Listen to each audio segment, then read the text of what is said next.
about a week to go until Avengers Endgame opens, depending on what time zone you're in or what country you're in. And there are 4 main records for every film to look at for its opening weekend, and I think that Endgame will beat all 4 of them. The first record that we should get news about is the advance ticket money. We should get news about that on Friday. And the current record is $57 million for The Force Awakens. And so at this stage, it looks like that should be smashed by Endgame, but we'll be able to find that out on the Friday as to whether or not it earned more than $57 million in the US domestic market for advanced screenings. Now, onto Box Office Mojo, we have here the US domestic weekend opening records, and we can see the number one non-inflation adjusted film is Avengers Infinity War with $257.698 million. There are reports right now that it may make over $300 million in the US domestic market. Okay, so $300 million, obviously way more than 257, so that will absolutely smash the US domestic weekend box office opening record.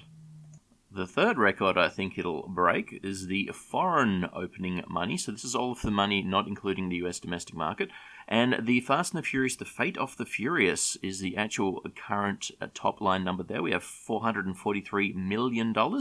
And the Avengers Infinity War is number 2 with $382 million. So I think it'll get more than the $443 million of Fate of the Furious got for foreign money.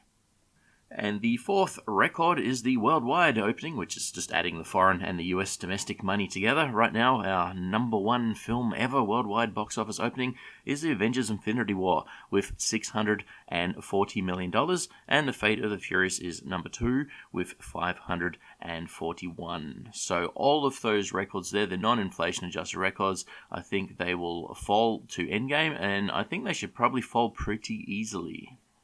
So let's look at some inflation numbers now. They're the real records, but beating the non-inflation adjusted totals is enough for a lot of articles to be generated. So if it becomes the biggest film not including inflation, that'll make headlines anyway. But let's look at the real stuff. Let's look at inflation. So back on Box Office Mojo, we've got the biggest opening weekend in the US domestic market is Star Wars The Force Awakens. Okay, Star Wars The Force Awakens adjusted for 2018 money or 2018 ticket prices is $259.6 million, so about $260 million. Now, you'll notice that the Avengers Infinity War is number 2, and it's $250 million here. And if you were paying attention, you would have seen it said it was $257 million on the non-inflation adjusted total on Box Office Mojo. That's because the average ticket prices have actually fallen in the last year, so there's been a deflation on the North American ticket prices, which means any film's numbers are actually adjusted down from what they were the previous year before. It happens to all the films, but that's actually what's going on there. So, but even if we discount deflation, the $257 million that Infinity War got is less than the $259 inflation-adjusted total for Star Wars The Force Awakens. So Star Wars The Force Awakens does have the most money in the US domestic market, no matter how you really calculate it, for its opening weekend. And as I said, they're saying that Endgame could get $300 million, could get more than $300 million. So that'll smash this Force Awakens record. It'll beat Infinity War. It'll beat everything. So if we calculate the inflation for the worldwide numbers, unfortunately Box Office Mojo doesn't do that for us, we've still got the Infinity War number 1 by a very long margin. So $640 million for Infinity War. The second placed biggest worldwide gross is Jurassic World after inflation, okay, $557 million. And slightly behind that is The Force Awakens with $556 million. So a pretty big gap then. About $80 million between Jurassic World and Infinity War. And again, Infinity War's a record. Endgame should smash that. Okay, so $640 million. That's what the record is after we put inflation on, which is no real inflation for Infinity War, basically. And so Endgame should smash that and become the biggest in all 4 categories. The biggest pre-sales, the biggest US domestic total, the biggest foreign total, the biggest worldwide total. Now, one of the problems with the worldwide numbers, or the foreign numbers, is they're not really a like-for-like comparison between films. Okay, the US domestic market is fairly consistent. Most films will open on the Thursday night, and then you get a Friday proper open. And so if you compare weekends with other weekends, you're kind of comparing like-for-like, and you've obviously got the same country, same sort of inflation data. Now, if we look at international worldwide records, they only include films that opened on the same weekend or before that weekend as the North American opening. And so one of the main problems is that some films don't have all the countries opening at the same time. So if you're able to get all of the countries to open at the same time, your worldwide opening weekend is inflated compared to compared to films that don't get all of the other countries lined up for itself. So you're still not comparing a like for like with worldwide numbers, because you're not saying, oh, look at all of these countries compared to the same countries. You've got a different batch of countries for different films, and so they're not exactly good to compare. So what I've got here is I've got what I'm calling the real worldwide opening. Okay, what I've done is grab all of the weekend openings for all of the countries the films opened in and add them together instead of just what was the opening weekend money on the same weekend that the US domestic box office opened in. Now, the main difference is really China. There are other countries that make up some of the difference as well, but basically if China doesn't open when the US domestic market opens, you can miss out on a big chunk of money. Okay, so if we look at it again, Infinity War is still number one, so nothing's changed with the ranking for number one. Infinity War is the largest, but we've got the open inflation column there around about the middle of 640 million. If you look at the right-hand side, we've got the real open. That's got $849.7 million. Okay, that's how much extra money wasn't included in what was already the record because they didn't open at the same time. Okay, basically China opened to about $190 million and it wasn't open. It was about another $20 million from other countries as well. So it's about $210 million that were not included in that record. Okay, and that's not alone for that film. If you look at the Fast and Furious 7, it got $421 million officially, but it actually got $621 million when you include all of the extra countries. So it also got a very large boost, and you got The Force Awakens as number 3 there. Okay, it was missing on about $60 million. It wasn't as big a thing, and so on and so forth. Now, I put more than 10 there because I know people complain that I've purposely left Captain Marvel out because I hate Captain Marvel or something like that. So there's more there. You can see where Captain Marvel is there. Captain Marvel is an example of one of these films that lined up the things quite nicely, and so officially it was the 6th biggest worldwide opening. It was the 8th biggest with inflation. You can see here it's the 16th biggest if you actually let all of the countries line up correctly. So that's still massive news. It's still a really big open, 16th biggest ever, but it's sort of artificially inflated to the 8th biggest with inflation because China opened at the same time as America, basically. And for a lot of these films, they didn't. And so all these films have records, but a lot of them didn't have China open. Okay, some of them did, some of them didn't, but Infinity War didn't. That's the main one we're looking at here. So Infinity War did not have China open. The real amount of money for Infinity War's record is about $850 million. So can Endgame beat $850 million? I said it'll beat the 640 easily. Can it beat 850? Yes, it can. Okay, it's got the China market opening at the same time. Okay, so Chinese money will be on board, and it's got pretty much every other country, or I should say every other main country, puts a lot of money into opening weekends, except for Japan. Okay, so every country other than Japan is going to open at the same time, and so this $850 million that Infinity War really got, but it's not quite counted because it was at different times, that's actually what we're looking at right now for Endgame if nothing gets better.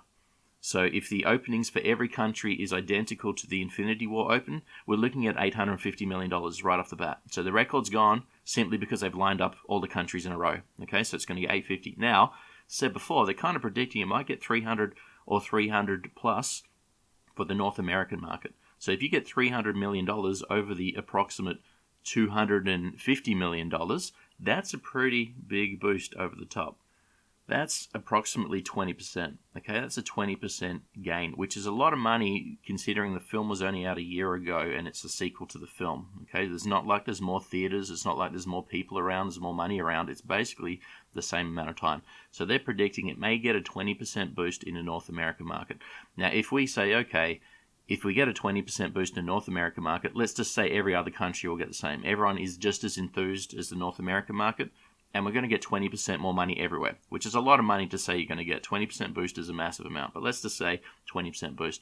Well, what's 20% over the $850 million that Infinity War really got for its worldwide open? It's a little bit over $1 billion.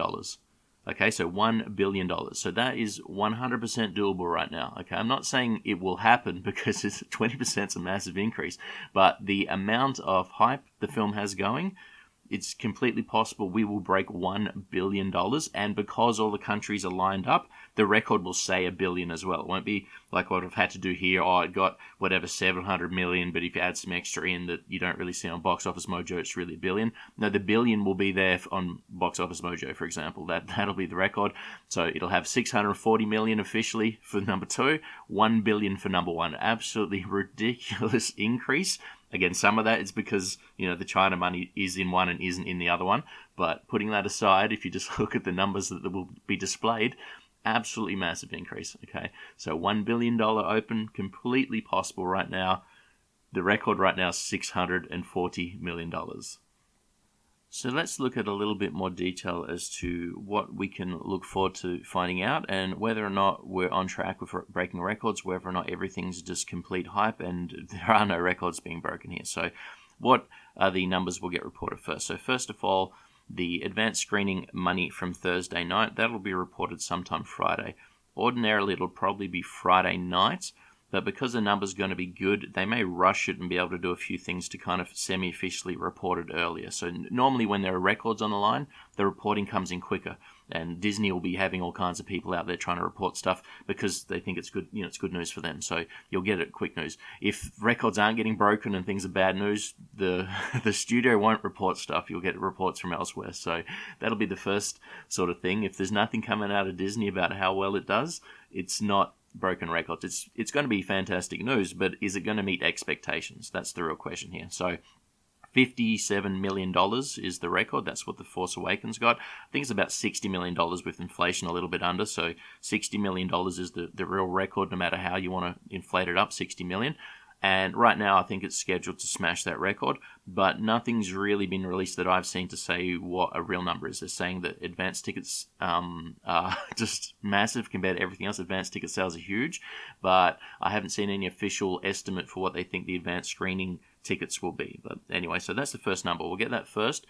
Is it over $60 million? Okay, if it's not over $60 million, it can still beat the US domestic market for the worldwide opening. I still think it'll smash I said worldwide opening. It'll smash the world opening no matter what. Will it beat Force Awakens, basically? And will it beat Infinity War for its domestic market? It really should.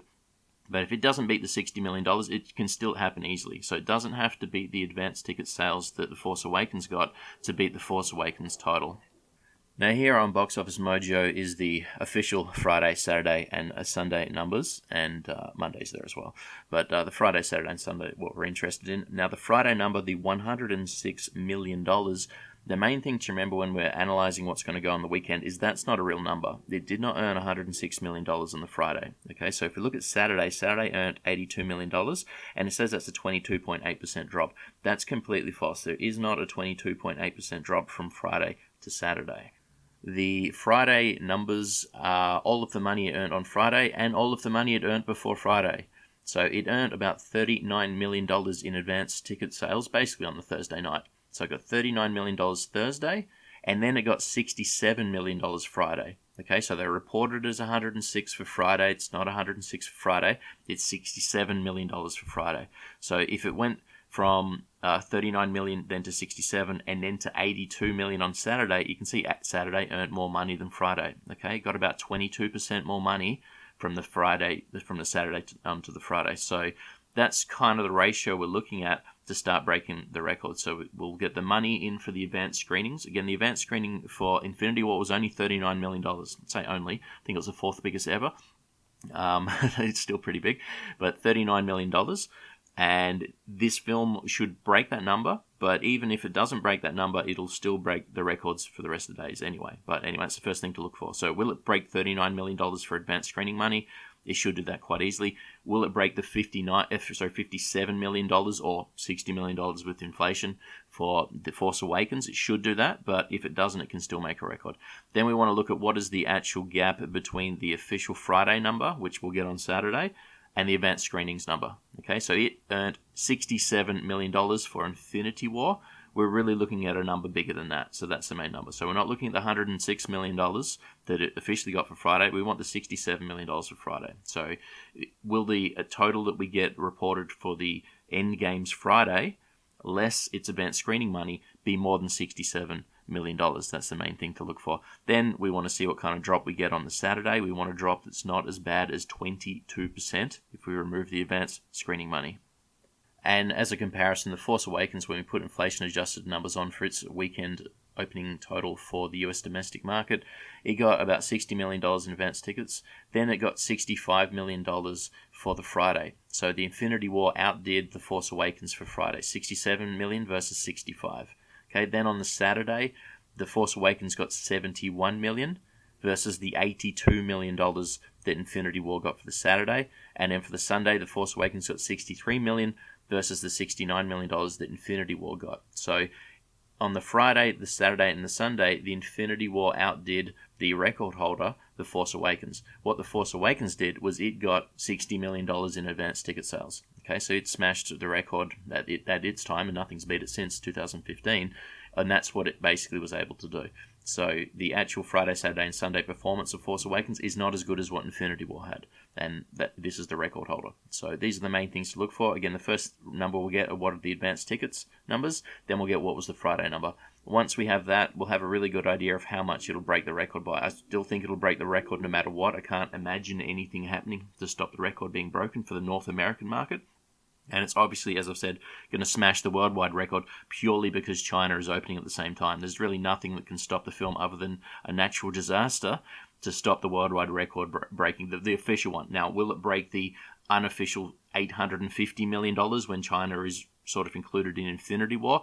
I think it really should, but that's something to watch for. It's not guaranteed. Okay, now, what's some bad news maybe we can look at? Everything so far, it's all positive. It's all positive. We have hype, hype, hype. It's going to smash records. Is there anything bad here? Is there anything we can say, well, will it break records? There are two things to look at to say that there are some problems breaking worldwide records. Okay, so I'm not saying it won't, but there are two things to keep in mind. Why will this not happen? Okay, the first thing is that this is a sequel. And so, generally speaking, the only people that will watch a sequel are the people that saw the first film. Okay, only people that have seen Infinity War are going to want to see this film. And particularly on the opening weekend when it's ridiculously busy, a lot of people won't want to see it at that time because seeing movies when the cinema's packed sometimes is unpleasant. So the only people that are going to go watch this are people that saw the original film. And so you've got a baseline number. No matter how much hype and how big you think the film can be, this is a sequel. So you're not going to get too many people saying, I'm going to go see this on the opening weekend, but I've not seen Infinity War. You've also got maybe a small percentage of people, but you've got people that saw the Infinity War and didn't like it. They're obviously not going to see this film as well. And so you can draw perhaps a barrier saying, look, why would it make more money than a film that some people didn't like? Not many, but some people didn't like. And you have to have seen that film to see this one. So that's perhaps a barrier that the film actually faces. Now, you've also got people saw the film on Blu-ray, people saw the film on some streaming service, people pirated the film. So you do have more people saw Infinity War than the theatre numbers suggest. But that's a little barrier to keep in mind, that how much more money can it make over Infinity War in the opening weekend? Well, you do have a limit on how many people saw the original film. So that's maybe a limiting factor, but I don't think it'll limit it that much. The main limiting factor is how long the film goes for. This is a 3-hour film. Now, that may put some people off watching it. I don't know if it will. Titanic has a massive amount of money and it was a long film. But the problem is with the weekend openings, there's only so many times you can run the film. Okay, so it's all well and good to say we're opening up more screens, but a 3-hour film limits how many times you can see the film. Here are the sessions from one of the bigger multiplexes near me. And I took this a couple of weeks ago when the tickets first went on sale, so it is far more sold out than this shows, although there are plenty of tickets left if you want to sit on the side. In the middle is basically sold out, but if you want to sit down the front and the side, there are tickets available still. But what they're doing here is they're starting it off from 6 a.m. They're starting from 6 a.m. and they're finishing up at 11:15. So this is what they're having to do to squeeze in as many sessions as possible. Now, this particular multiplex, they've got 2 of their sort of large screens with good sounds. They don't have an IMAX here, but they've got whatever they're calling a VMAX, whatever that is. And what I've done here is I've just highlighted around in red and green the 2 screens. So they've got 2 of these larger screens at this place. And they've got one starting at 7:05. You see the red around that. The next session's at 10:40. Then we've got one at 2:15. Got one at 6 o'clock. Got one at 9. Okay, because the film is 3 hours long, and you've got another 25 minutes of ads, you got 5 minutes of pretend cleaning. I don't think they'll do a lot of cleaning when it's this busy, but they basically got over 3.5 hours between every session. So that's a bit of a problem. Okay, if we looked at, say, a film that runs for 2 hours, which is a more conventional time, you can get a lot more sessions in. Even Infinity War is around about 2.5 hours. What you can do if you run films this often, you can get one more screening of Infinity War in. Okay, that extra half an hour, you can watch, you get another one in here. So what you've got here is at this place, and it's starting early on this big screen. It's starting at 7 a.m. and they're having to finish at 9:45, and the second one they're starting at 8 a.m. and they're finishing at 10:40. I say finishing, the last session starts at 10:40. The thing finishes 3.5 hours after 10:40. It doesn't finish at 10:40. They're only getting 4 sessions out of it with that kind of time limit, whereas a film like Infinity War would get 5. So you can actually get 5 sessions if you start running, say, at 7 o'clock and finish around about the same time. So what does that mean for the weekend open? Well, there's a 20% difference right there. The 4 to 5 times you can actually screen a film per screen. So you've got a 20% reduction in possible screenings. Now, yes, you can put it on more screens, as this place here is doing, but a lot of people don't want to see a big blockbuster, at least a big special effects film, on a screen that isn't as good a screen as they can. A lot of people will wait to go, okay, I won't see it here, I'll go see it next week, or I'll see it on Monday, because I want to see it with the good sound and the good sort of visual effects. Now, some people obviously won't. Some people want to see this early, first of all, to tell people they saw it early, but also they don't want to be spoiled. Okay, so news of this will be everywhere, and it'll be difficult to not know what happens. So you've got to see the film early so that you don't hear any spoilers accidentally, if that's what you want to avoid.